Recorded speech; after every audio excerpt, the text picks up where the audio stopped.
Hello. How's everybody doing? Excellent. My name is Bruce Friedrich. I am the founder of the Good Food Institute. We work on alternative proteins, which is what I'm going to be talking about now. Before I get started, and just apropos of nothing, did folks hear that Bill Gates bought the Seattle Times this morning? He buys it every morning. Some people are a little slower on the uptake than others.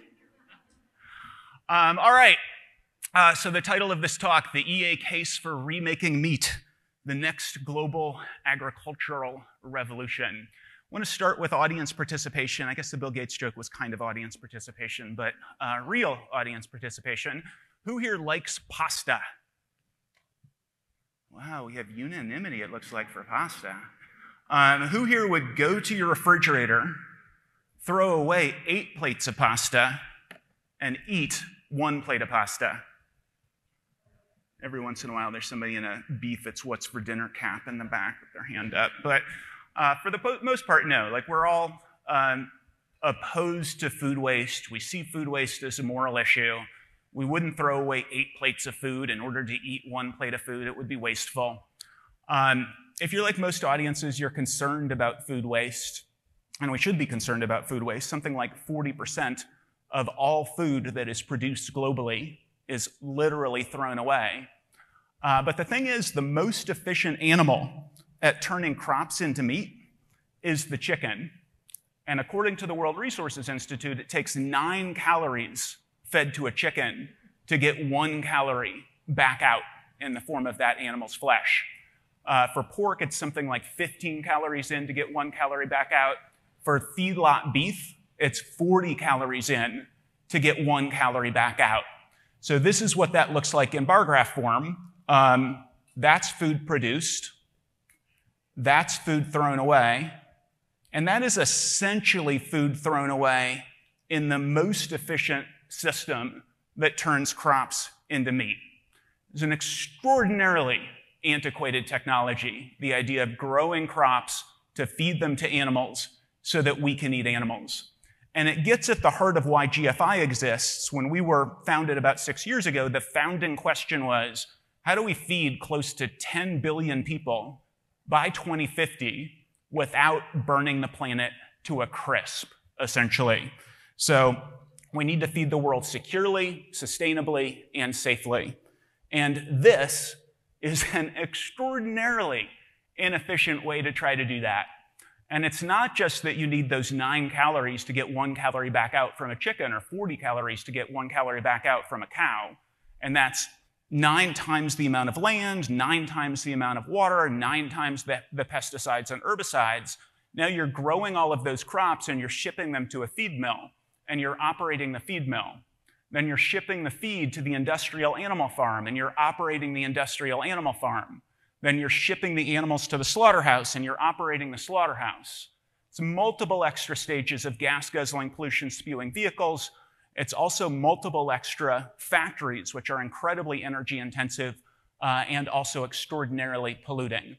And when you crunch all of those numbers, what you find is that industrial animal agriculture is responsible for about 1/5 of all direct emissions. So 1/5 of climate change, which is an existential risk, at least to life as we're living it today.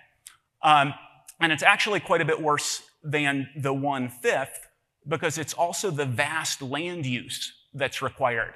So globally, we use about 4 billion hectares of land for food. 3 billion of those hectares are either growing all of those crops to feed them to chickens and pigs and other farm animals, or they're grazing ruminants. 3 billion hectares is the size of India plus China times 2 plus Indonesia. Last year, NYU environmental scientists published a paper in Nature Sustainability. They said the opportunity cost of the land use, if you simply shifted to plant-based consumption, shifted all of the land to plant-based consumption, eliminated industrial animal agriculture, and allowed the land savings to rewild, you would be able to sequester 26 gigatons of CO2 every single year, just from rewilding, just from ecosystem reconstruction. That is about half of the total gigatonnage created by human beings from all causes put together. So as a part of the climate solution, it's not just that a fifth of it is attributable to animal agriculture, it's also the vast amount of land that could be used as part of a comprehensive climate mitigation strategy that is currently not used because it's grazing ruminants or it's growing crops to feed them to animals in that incredibly inefficient system. So that's one of the problems of the 12,000-year-old technology. We've been raising crops to feed them to animals so that we can eat animals. This antiquated technology, we've been doing that for 12,000 years, and it's antiquated. Two other quick things to talk about. I'm going to talk about them in a little bit less depth, but they're important to note. Antibiotic resistance or antimicrobial resistance. About 70% of all of the antibiotics that are produced by the pharmaceutical industry globally, about 70% of those antibiotics are fed to farm animals. You want to scare? Google the end of working antibiotics. You want an even bigger scare? Add the word China to your Google search for the end of working antibiotics. The UK government released a report about antibiotic resistance about 5 years ago. They said the threat to the human race from antibiotic resistance is a more certain threat than the threat from climate change. We're literally talking about, according to the former president of the World Health Organization, Dr. Margaret Chan, we're talking about the end of modern medicine via the end of working antibiotics. And then the penultimate thing to talk about, pandemic risk. So not clear necessarily where COVID-19 came from. It might have come from a wet market. It might have come from a lab. We don't know. But what we do know is that the scientific consensus is that these are the 7 most likely causes of the next pandemic, the next COVID-19. This is a report from July 2020 called Preventing the Next Pandemic by the UN Environment Program. They listed the 7 most likely causes of the next version of COVID-19. The first one was increased demand for animal protein. According to the UN, we're going to have to produce 70 to 100% more meat by 2050, both because per capita meat consumption is going up and because population is rising. So 70 to 100% more meat by 2050. The more animals you have, the more likely you will be that you will have a zoonotic disease that will cause the next pandemic. The second most likely cause is industrial animal farming. So you've got, first, more animals means more risk of an animal disease, jumping the species barrier. But then when you do industrial animal farming, you end up with all these genetic clone animals. And because they are all so similar to one another, they don't have the same immune system disease resistance. And because you're cramming 50,000 chickens in a shed or hundreds of thousands of egg-laying hens in a shed, increases the likelihood of disease transmissibility as well. The 7th one is climate change, which we just talked about. And it's worth noting that COVID-19, in fact, all 3 of these, climate change, antibiotic resistance, and COVID-19, most adversely affect the people globally who least contributed to the problem and the people globally who can least adapt. So it's almost tautological that the people who least contributed to climate change are the people who are going to be most adversely impacted by it.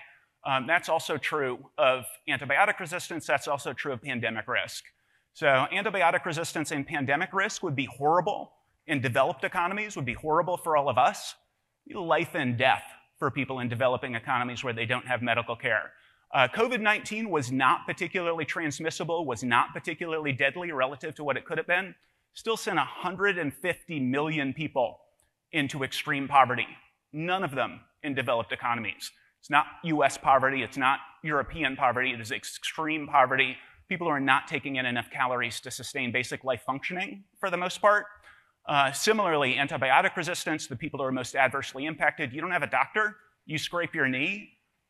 Your best case scenario is that your leg is amputated. Your worst case scenario is that the infection kills you because the antibiotics don't work. And then finally, animal protection. Other animals, this is not news to anybody in this room, but it's news to a lot of people. Other animals feel pain in the same way and to the same degree that we do. And the way that they are treated on these modern industrial farms, the way that they are treated in these slaughterhouses is as though they were inanimate objects. Every moment of their lives is categorized by unmitigated misery.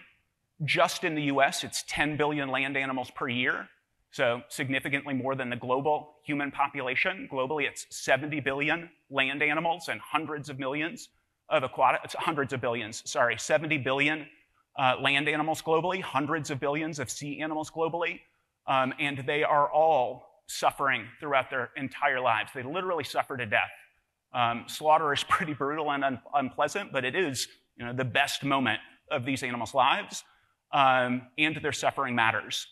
Peter Singer says, when you are discussing a being's right to be free from pain and suffering, the only morally relevant variable is that being's capacity to feel pain, that being's capacity to suffer. Physiologically, what we know to be true is that other animals are our equal in that regard. Obviously, the way that 70 billion land animals and hundreds of billions of sea animals are treated is a moral atrocity. So what's the solution? This guy was part of a coalition of about 30 scientists who worked for 3 years, focused just on the global health and environmental consequences of meat production. They released a report called the Eat Lancet Report, and their conclusion was humanity poses a threat to the stability of the planet, which requires nothing less than a new global agricultural revolution. Our friends at Chatham House, which is the Royal Institute of International Affairs, the foremost think tank in Europe, they think they have the solution. So they released a report about 5 years ago talking about the climate impact of meat production, and their call to action was that governments around the world should tell everybody to eat less meat. Since they released that report 5 years ago, what do you all think has happened to meat consumption globally? Yeah, it's going up and up and up. It's not working, and we don't think the solution is to tell people about the problem. If you are in this room, you're probably aware, maybe not the precise statistics that I just described, but at least aware of the issues that I just laid out. It's really hard to read or watch the news and not be at least somewhat aware of much or most of what I just described. It's constantly in the news. So huge reduction in meat eating, essential to avoid climate breakdown. 16,000 scientists signed dire warning to humanity over the health of the planet. They said we need to eat 90% less meat than we're eating. The profound planetary consequences of eating less meat, about the Eat Lancet report. People know, and even in areas of the world where people know, per capita meat consumption is going up. So this is the trajectory from 1960 to 2010, the global trajectory. North America has flattened out a little bit here through 2010, but since then it's been going steadily up. And even in the United States, 2020 was the highest per capita meat consumption in recorded history. In the United States, where people are aware of these problems, where there are literally dozens of large organizations trying to convince people to eat less meat, 2020 was the highest per capita meat consumption in recorded history, followed by 2019. I think 2021 went down a little bit, maybe. Might have also gone up a little bit, I'm not sure. But nevertheless, despite all of the education, per capita meat consumption is as high as it's been. It's not as high as it's been in the UK ever, but it is the highest it's been in the last 10 years. It's been steadily going up for 10 years. And if you read the news, every January, there are all these stories about all the people who are cutting meat out of their diets. I don't know what's happening with all the people who are cutting meat out of their diets, but the other people are eating more of it to make up for the people who are cutting meat out of their diets. The moral of the story is that education is not the silver bullet. Education is unlikely to meet the moment of the massive increase in meat consumption that we're seeing here. And even if we could educate people in the United States, even if we could educate people in the rest of the developed economies, where the skyrocketing meat production and consumption is happening, as you'll see here, is in China and in developing economies. Our hypothesis at GFI is that food is instinctual. So Nobel laureate in economics, Daniel Kahneman, the book Thinking Fast and Slow, he talks about systems one thinking and systems two thinking. Systems one thinking is click whir. Systems one thinking is the bottom of Maslow's hierarchy of needs. Systems one thinking is physiology. So if you've ever seen presentations about obesity rates in developed economies, you know that almost year after year, and certainly decade after decade, they have to keep coming up with new colors for the map of obesity and overweight prevalence. And it's not that people don't know how to not be overweight or obese. It's that our food system encourages overweight and obesity, and our bodies, our psychology is simply not up to the challenge. In the same way, we may know the environmental consequences of meat eating, we may know about the cruelty to animals, we may know about the global health issues, and yet the vast majority of people just don't make food choices on the basis of something other than price and taste, essentially. Who here likes Ben & Jerry's? Yeah, pretty much everybody likes Ben & Jerry's. Nobody thinks this is a health food. We like it because it's not too expensive and it's delicious. So how do we apply the Ben & Jerry's is awesome calculus to the problem of industrial meat production and all of the external costs? Option one, we think, is we figure out how to biomimic the entire meat experience from plants. So up until the companies Beyond Meat and Impossible Foods a little less than a decade ago, plant-based meat, veggie burgers, was basically the soy oil industry's waste product in protein and the pasta and bread industry's waste product in wheat protein. And you take the soy oil waste and the wheat carbohydrate waste and you cram it together and you force vegetarians to eat it. That's essentially what veggie burgers, veggie nuggets, et cetera, were up until the companies Beyond Meat and Impossible Foods. And they came along and they said, hey, wait a minute. Meat is made up of lipids, aminos, minerals, and water. That is all meat is, lipids, aminos, minerals, and water. Plants have lipids, aminos, minerals, and water. So let's hire meat scientists and tissue engineers and plant biologists and mechanical engineers, and let's figure out how we can make meat out of plants. Let's biomimic the entire meat experience, and let's do it with plants. So that's option one. And because it requires so many fewer resources, we should be able, as we scale up, to get to a point at which you have products that taste identical or better and that cost the same or less as it scales up. That's the theory. I will tell you from having had these sorts of conversations with a lot of people over the last 6 years that there are still a lot of people who want to eat actual animal meat. They simply don't want to eat a plant-based version, no matter how inexpensive it is, and no matter how good it is. For those people, we can cultivate meat directly from animal cells. We can literally take a biopsy the size of a sesame seed from a chicken or a pig or a salmon or a cow. We can grow those cells in a warm nutrient bath, and we can create actual animal meat, but without any antibiotics required, without any pandemic risk, without the same contribution to climate change, without the same land use, and so on. And this is what it will look like at scale. Your friendly neighborhood meat brewery, essentially. When we do those two things, what we find is, even now, the Impossible Burger and the Beyond Burger are the two examples of companies trying to do this. This is the Beyond and Impossible theory of change. With both companies, their goal is to be as delicious or more delicious from the vantage of meat eaters and to cost less. That is what they're trying to do. And they both cause about 90% less direct emissions while using about 1/20 of the land. And those numbers on the right will get better as they scale up. So the land use probably won't change much, but the direct emissions as they scale up will actually come down on a per product basis.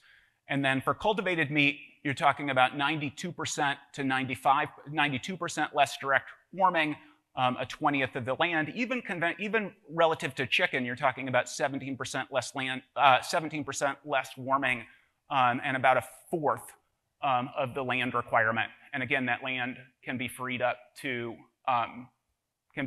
carbon sequestration for rewilding. So this is the one food and ag solution that Bill Gates is excited about. So when Bill was launching this book last February, so a year and a couple of months ago, he was talking about how food and agriculture is about 1/3 of all climate impact and is basically ignored by the climate community. And the reason for that, he thought, was that every solution other than alternative proteins to food and agriculture doesn't scale. Every other solution requires vast government programs, or it causes the price to go up. It doesn't analogize to renewable energy and electric vehicles. This is the one solution that does that. So it's also the one solution that Bill is excited about. And he points out cultivated meat, which is also true of plant-based meat, is basically the electrify everything of food. So the environmental movement, their sort of mantra is electrify everything. This is how you do that for food and agriculture. You literally eliminate the enteric fermentation, which is responsible for the plurality of methane. You eliminate a lot of the nitrous oxide, all of the nitrous oxide from manure decomposition, and because you condense the number of steps and the amount of feed inputted, you also slash the direct carbon emissions. You also eliminate the contribution to antibiotic resistance, and you eliminate those first 2 of 7, just gone, from the most likely causes of the next pandemic. And just to underline again, the areas of the world that most profit from this transition are the global south. The areas of the world that most profit from this transition are the people who are currently living in extreme poverty. So how do we feed 10 billion people by 2050 securely, sustainably, and safely? One part of the solution, not a silver bullet, but one part of the solution is shifting how we produce meat from the way we've been doing it for 12,000 years to producing the exact same experience for consumers using plants or cultivating the animal products directly from cells. Then the question is, do we need a nonprofit organization to plug into this? At GFI, obviously our answer to that question is yes, we do need a nonprofit, or we wouldn't exist. And I want to just tell you briefly about what GFI is up to try to lift the entire sector. So everything that GFI does fits into one of 6 organizational pillars. We use the objective and key result system popularized by Google. Our first pillar has to do with science, our second pillar has to do with governments, and our third pillar has to do with the current food and meat industries predominantly, as well as startups and alternative proteins. So science and technology, until GFI came along, this entire sector was people who had an idea and then they had a company. So Impossible, Beyond, Upside, MOSA, Future Meat Technologies, all at Blue Nalu, all of these companies, somebody had an idea and then they had a company.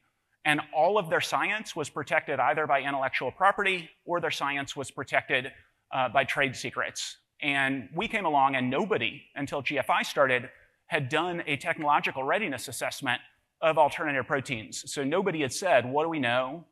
What are the things we know we don't know and we need to explore? Where are the areas where we don't even know what we don't know and we need to go out and have conversations with plant biologists and mechanical engineers and tissue engineers and figure out what we don't know so that we can start to know it, essentially. So the first thing we did at GFI, the first half dozen people that we hired were in June of 2016, so not quite 6 years ago.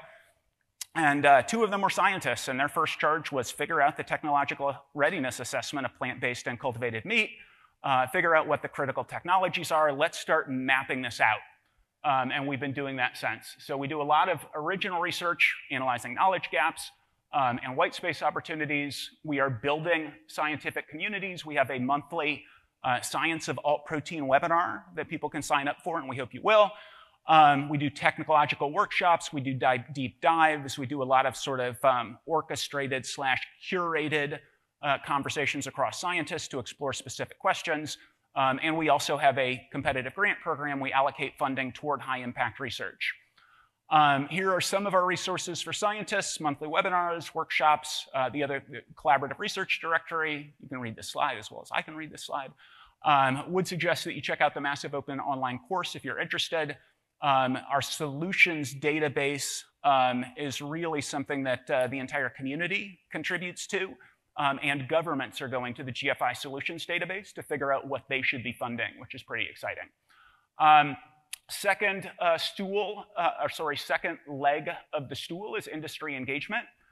So as the slide says, we partner with companies and investors. So we work all the way from people who are entrepreneurs and they don't know what they should be doing to help them understand what the white spaces are, all the way up to having excellent relationships with the largest meat and food companies in the world. So we have excellent relationships. JBS, Tyson, Smithfield, Cargill, BRF are the top 5 meat companies in the world. Nestle and ADM are 2 of the biggest food companies in the world. And our goal for them, our pitch to them, is you are protein companies. You are not animal, you're not this 12,000-year-old technology. You are providing protein to people profitably. That is your business model. You can provide protein to people more profitably if you move into plant-based and cultivated meat. All of the top 5 and the big 2 are doing plant-based. 4 of the top 5 are doing cultivated meat to a meaningful degree. We build relationships with all of them. We produce lots and lots of resources. That's actually this slide. So we do monthly webinars. I mentioned the science of alt protein. We also have the business of alt protein.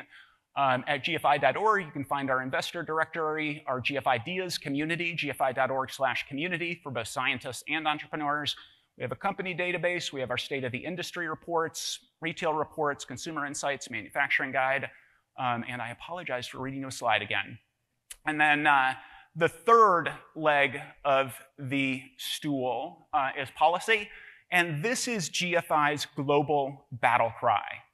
Our global battle cry is that governments should be funding alternative protein R&D, and governments should be incentivizing private sector activity in plant-based and cultivated meat. And in the last few years, we have had a lot of success all over the world with this belief. For the same reason that governments are funding agriculture, for the same reason governments are funding global health, for the same reason governments are funding renewable energy, governments should be putting billions of dollars into figuring out how to make meat from plants and how to cultivate meat from cells. And our big victory, our first really big sort of NGO breakthrough was with Bill Gates. When Bill Gates launched his book last February, he also launched an NGO, Breakthrough Energy, a spin-off of Breakthrough Energy Ventures. And GFI literally wrote their policy plan around food and agriculture. And the Thursday before they launched it, they took us off NDA, which is pretty great. We thought we were never going to be able to tell anybody about it. And then the Thursday before they launched it, they said, no, you can take credit for it. And Bill Gates actually shouted us out on LinkedIn, which was pretty sweet. But it's fund open access science, incentivizing private sector R&D, and incentivizing plant-based and cultivated meat, infrastructure and manufacturing build out. GFI, we're now about 75 full-time people in the US, about 75 people total across our affiliate organizations, which are in Brazil, Europe, Israel, India, and Asia Pacific. We're in these 6 areas of the world. We are not a vegan advocacy organization. We're not a diet advocacy organization. We're not trying to tell anybody what to eat. We're not even a meat reduction organization. We're a food technology organization. So analogizing to renewable energy and electric vehicles, we're not the people trying to tell you to put solar on your house or buy a Tesla. We're the people behind the scenes making solar and Teslas simply the way that our lives are powered and we get around the city. So we're not in Singapore or Israel because we care what people eat in Singapore or Israel. We're in Singapore and Israel because those governments have world-class scientific institutions and put a lot of money into science. And our global battle cry is that governments should be funding this transition. So that's how we create the next agricultural revolution. We don't do it person by person by person, trying to convince people to change their diets. That's critically important, and we should be doing that work. But we're going to have a much easier time of it if we actually have something that competes on taste and cost, which are the things that people take into account when they're making food choices. Not exclusively those things, but those things are important. We're going to do that with plant-based and cultivated meat. I'm going to skip this slide, other than to say that there's a photo of this.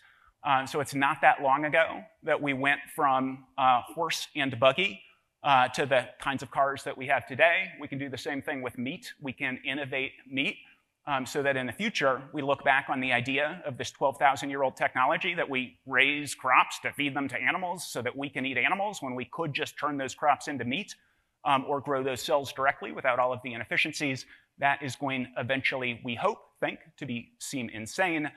On the EA analysis, it is a massive problem. I think we all understand the problem that is climate change, the problem that is cruelty to animals, the problem that is antibiotic resistance, the problem that is pandemic risk. We believe that is extraordinarily tractable. It's not a fully tested hypothesis, but we are super optimistic about the prospects of making meat from plants and cultivating meat from cells. The more our scientists dive into this, the more optimistic that they become about it. It is overwhelmingly neglected. Very few people, even in the climate community, the IPCC, the UN Secretary General a couple weeks ago, he said we're sleepwalking toward climate Armageddon. Food and Ag didn't come up. About 4 months ago, they released a report where Food and Ag did come up, but it was really the same old, same old. It was the things that are going to cost more, that are going to require massive programs, that are trying to convince people to change their diets.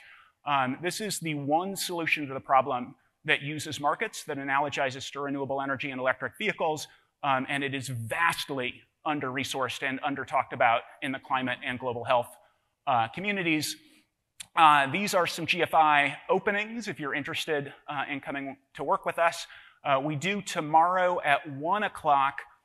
Zach Weston from GFI will be talking about alternative protein careers. I think I'm flipping this. 2 o'clock is alternative protein careers. 1 o'clock is a GFI office hours. So if you want to chat with me, Caitlin, Molly, and Zach, who's the invisible ghost to the right of Caitlin, we'll have open office hours tomorrow at 1 to talk about GFI, and at 2 o'clock, Zach will be presenting about alternative protein careers. Hope folks will come.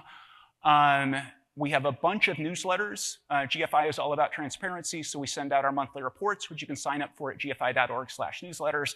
We have 3 other newsletters on Twitter. That is GFI, and that is me. And I would be delighted to hear what other people are thinking about. So I think we have about 10 minutes.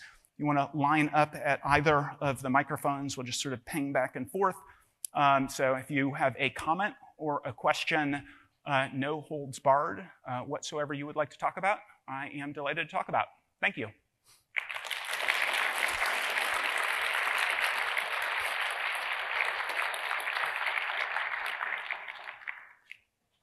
Or I can tell more jokes. Hi, thank you for the presentation. My quick question is, I was just reading about recent earning calls for companies like Beyond, and they cited softer demand in the US market, as well as competitors kind of gaining market share as a poor result for the quarter or for the last year.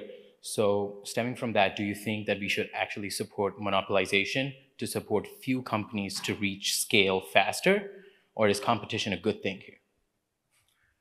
Well, I mean, I think our answer to this question is just not going to be that tractable.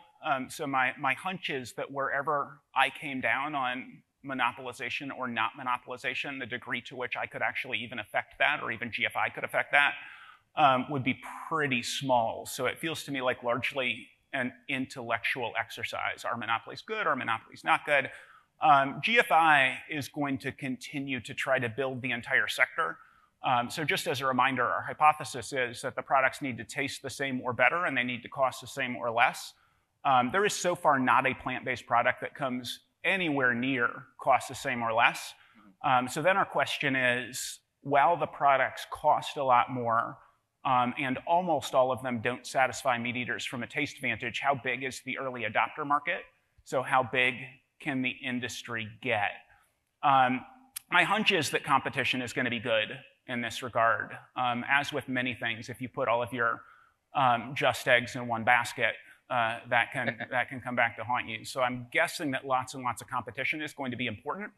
But really getting to cost the same or less and taste the same or better is going to, I mean, Beyond Meat says it'll be 2.5 years before they have one product that is cost competitive with beef, which means it's even further out that they're going to be cost competitive with chicken or fish, which are even less expensive. Ethan on the quarterly calls says that he thinks they're like 85% of the way there on taste. So from his perspective, they're not there on taste or cost yet. The thesis really gets tested once we have products that taste the same or better and cost the same or less.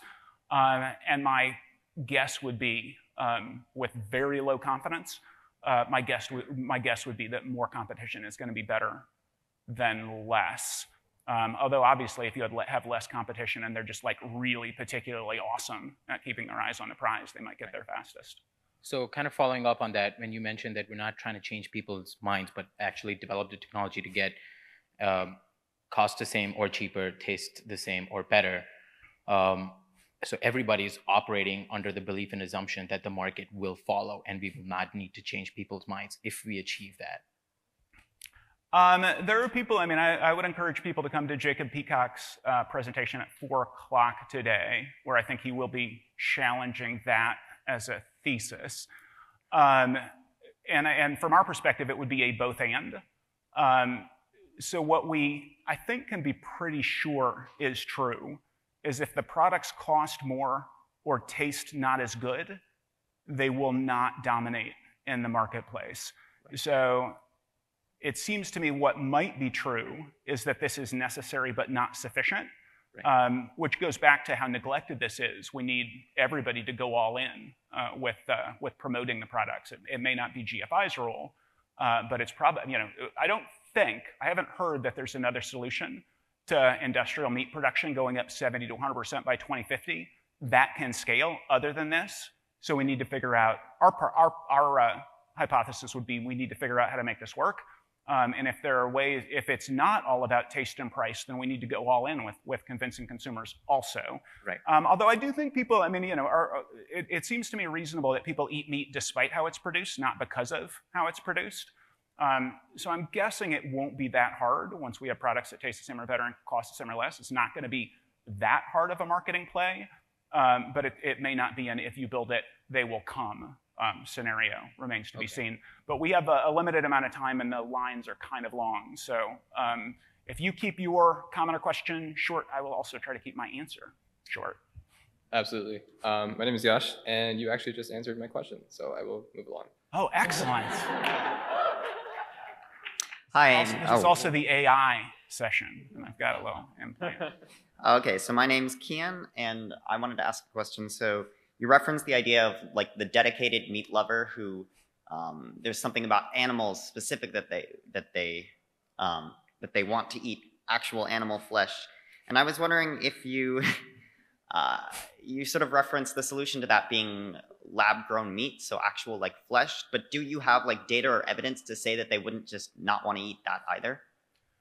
The numbers on cultivated meat are shockingly high for people's enthusiasm for it. So there have been a fair number of consumer surveys, and I would have predicted that, I mean, we're gonna, and even when you call it lab-grown meat or in vitro meat, the numbers are like 30 to 70% of people are enthusiastic about eating it for a product that is like completely new and foreign, and there is enthusiasm for it.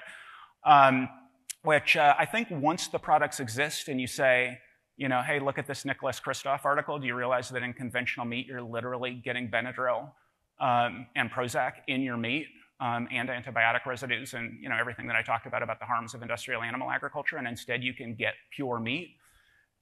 It's a ways, like, you know, the scientific question is still open. Is it possible for cultivated meat that we can get to a place at which it costs less? We're optimistic. It's certainly not certain.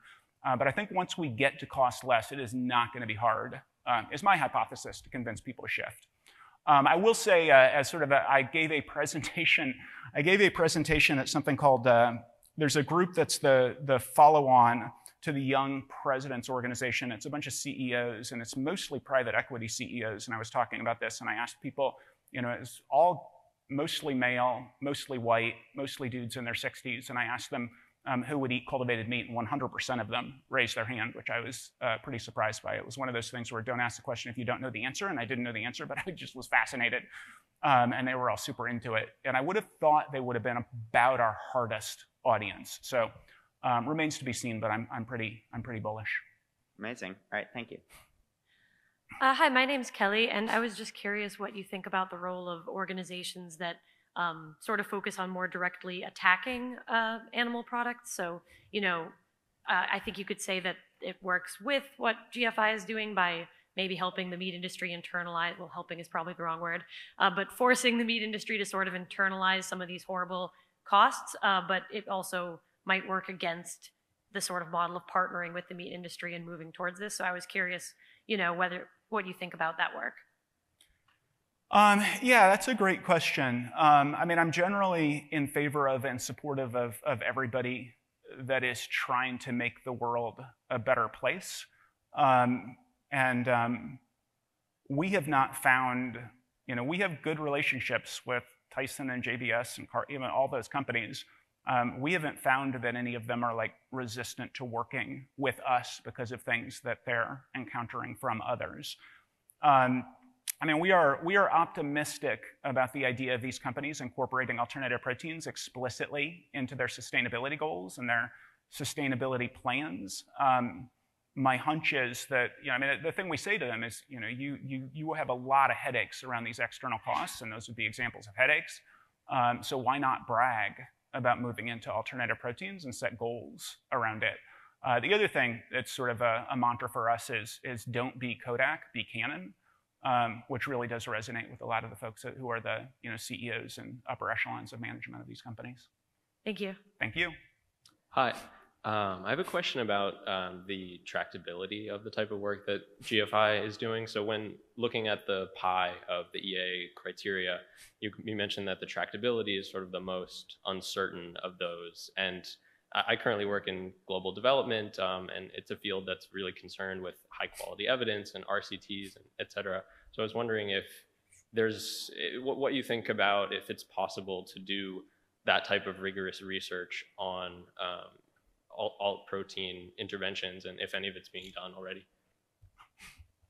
There's a lot of analysis of alternative proteins. I'm not sure that, I don't know I don't know exactly what that would look like sort of this early in the trajectory. Like I feel like, you look at something like solar, and the price of solar has plummeted. The price of wind has plummeted. EVs are beginning to take off, but like even EVs are at like 1.5% right now. Overall mileage driving cars powered by combustion engines goes up and up and up and up. I don't think that means that EVs are a waste of time. Similarly, China in 3 years went from no offshore wind to more than the rest of the world combined. But they're simultaneously using more and more and more fossil fuels. I don't think that means wind energy is a waste of time. But what it looks like to do rigorous controls for for products that don't exist, that are products that taste the same or better and cost the same or less, are kind of hypothetical, feels tough to me.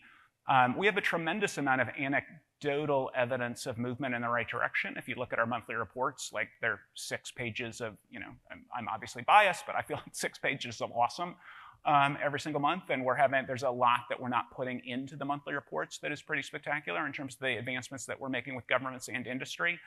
But I would love to, we would be delighted to participate if folks can come up with ways to rigorously test the hypothesis now. But I'm not aware of things. Awesome, thank you. Thank you. Hi, my name is Han, and I was wondering what are some main drivers for the mainstream consumers to adopt this type of alternative meat, besides the taste and pricing point? Because what if they just look to the animal-based meat taste as the benchmark? And what are some white spaces in terms of matching the taste?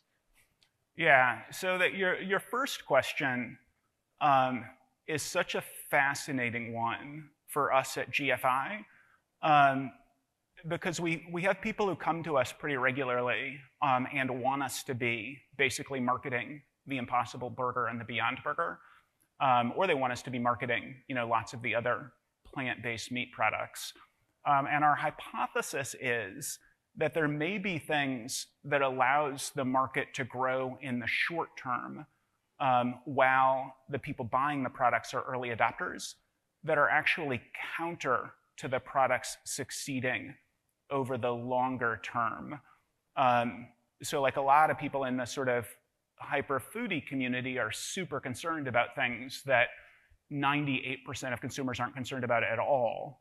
And in conversations with folks, we all live in our bubbles. So you'll talk with people who are like, everybody cares about X. And you're like, have you seen the line at KFC? Like, those people don't care about X. Something like 40% of people eat fast food on a daily basis. And so we struggle a lot with, like, what is the advice to the people with the goal of answering your first question? How do we get consumers now to buy these products? And will companies be shooting themselves in the foot if they make decisions now for the early adopters who are happy to sacrifice on taste and pay more? Yeah, so anyway, that's one of the questions we struggle with. And I think our corporate engagement engages with this question a lot because of our work with companies at every stage of company development. It does seem like taste is going to be the number one thing. Taste is the number one thing. If you read the stories about Beyond struggling, like I think to an article, they talk about supply chain issues, they talk about price, they talk about taste. And so the products really do need to taste good, or they're not going to sell. And the price needs to come down, or they're going to sell a lot less. The question is, I think, like how, where is the ceiling on the early adopters? My hypothesis would be that it's probably 4 to 5 times where it is now, but we don't know. It's not inconceivable that we've reached the ceiling already, and that the only way we increase sales is price and taste increases. I will just point out though, I mean, we had a 45% growth in plant-based meat last year. So the fact that it was flat this year, it's still a 15-20% per year over 2 years. So the pandemic has just really confused things, I think. I'm not sure I ever got around to answering your question, did I? No, it was good. Thank you. Sorry.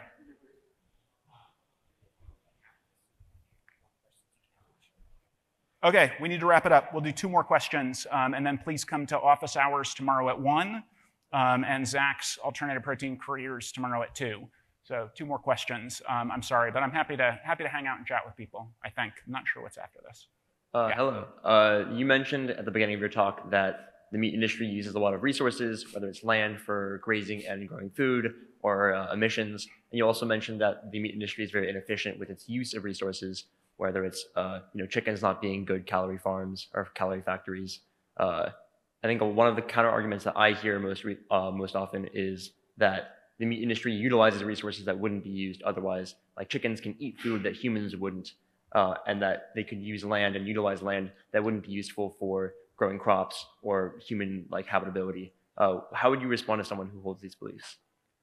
That happens somewhat in developing economies. That doesn't happen almost at all in the US. Less than 1% of beef sales are exclusively grass-fed beef, and 0% of chicken and pork sales are animals that graze. So it's an almost non-existent, I mean, it fails in other ways as well.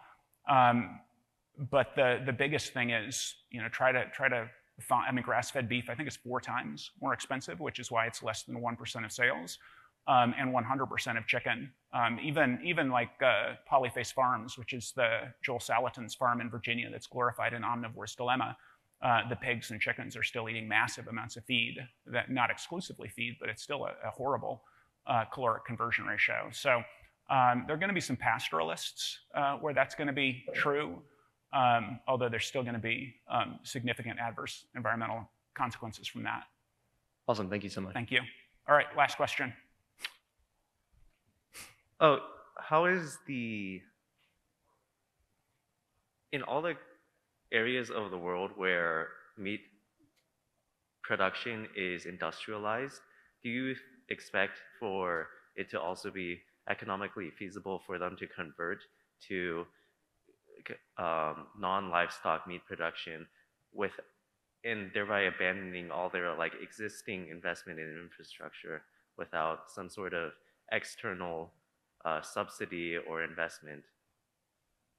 Yeah, I mean, I think hypothetically, sure. It obviously takes a lot longer. I mean, the nature of capitalism is you have your fixed costs and you discount them over however many decades the slaughterhouse exists for. So yes, I think the transition, we could leave it to the tender mercies of the market, and the market would probably eventually get there.